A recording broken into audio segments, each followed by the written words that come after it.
280, ceux qui avaient entre 40 et 79, ceux qui avaient entre 1 et 39.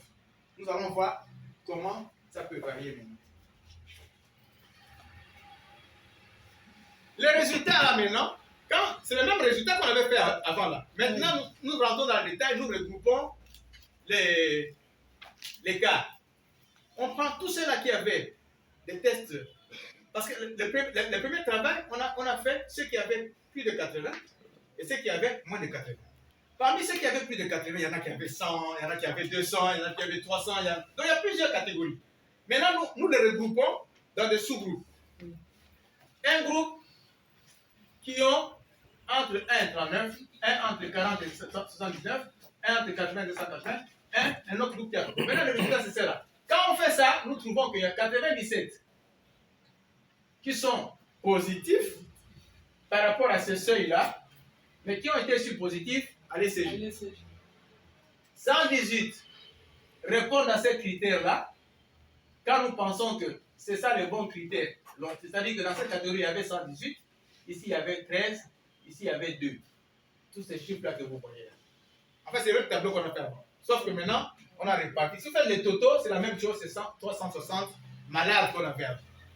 Sauf qu'on les a répartis dans des sous-groupes. Cet exercice va nous permettre maintenant de regarder comment peut varier la sensibilité et la spécificité d'un test. Selon qu'on a mis la barre ou le seuil de positivité à un certain niveau. Diapo. Alors, maintenant, nous mettons notre seuil à 280. Le premier seuil, on l'avait mis à 80, vous vous souvenez, non? Oui. Maintenant, on va dire non. Nous allons considérer comme infarctus du myocarde par rapport au de CPK que les personnes qui ont plus de 280 CPK. D'accord? Oui. Ça signifie que tout cela tombe. Tout cela, il devient négatif. Même ceux-là, les 118 deviennent négatifs. Oui. Ceux-ci, ils étaient déjà négatifs dans le premier tableau, parce qu'ils étaient moins de 80. Donc, c'est que la cohorte de négatifs va augmenter. Ça va augmenter de 118. Hein? Oui. Bon. Alors maintenant, nous allons interpréter. Donc, ça signifie que si nous faisons les calculs, on prend ces tableaux ici, si on les regroupe, il devient ici. Il devient ça. Parce qu'on va faire le total de ça.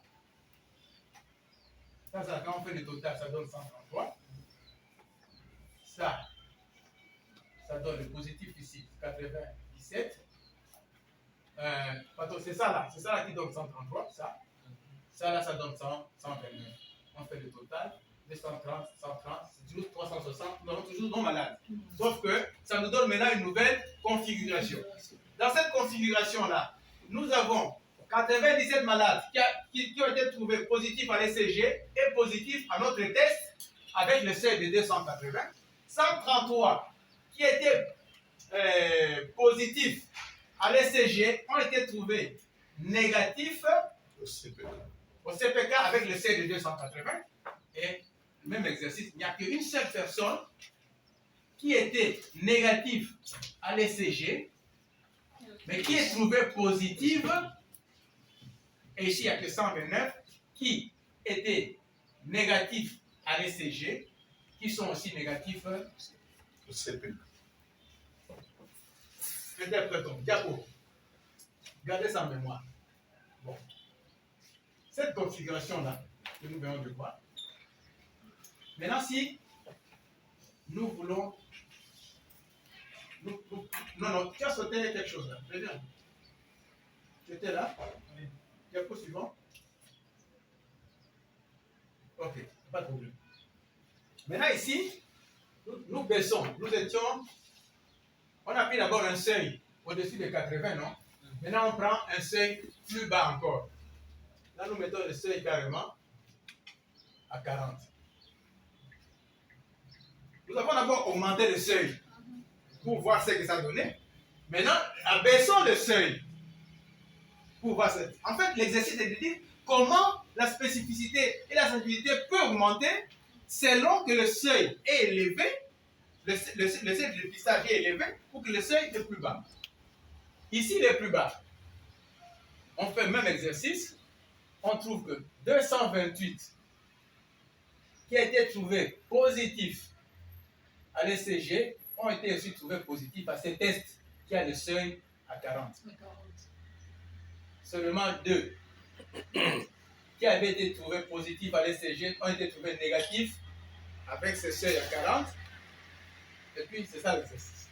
Maintenant, si nous calculons la spécificité ici, où le seuil est très bas, d'accord? On a 228 pour la sensibilité, qui va diviser le 230, parce que c'est ça la sensibilité. Avec la sensibilité, c'est le rapport entre les vrais positifs, parce que ça sont les vrais positifs, sur le total de positifs qui ont été trouvés par le gold standard. Ça nous donne 99%. Du coup, la sensibilité est à 99%. Elle augmente quand le seuil est très bas. Maintenant, la spécificité, elle va faire c'est quoi? C'est 88 là, hein? Qui sont quoi? 88 c'est quoi? C'est des vrais négatifs. Qui va diviser le total des négatifs trouvés par les gold standard, ça nous donne 68%.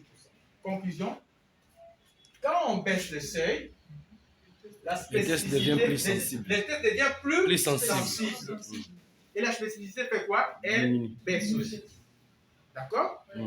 Quand on augmente le seuil, c'est l'effet inverse.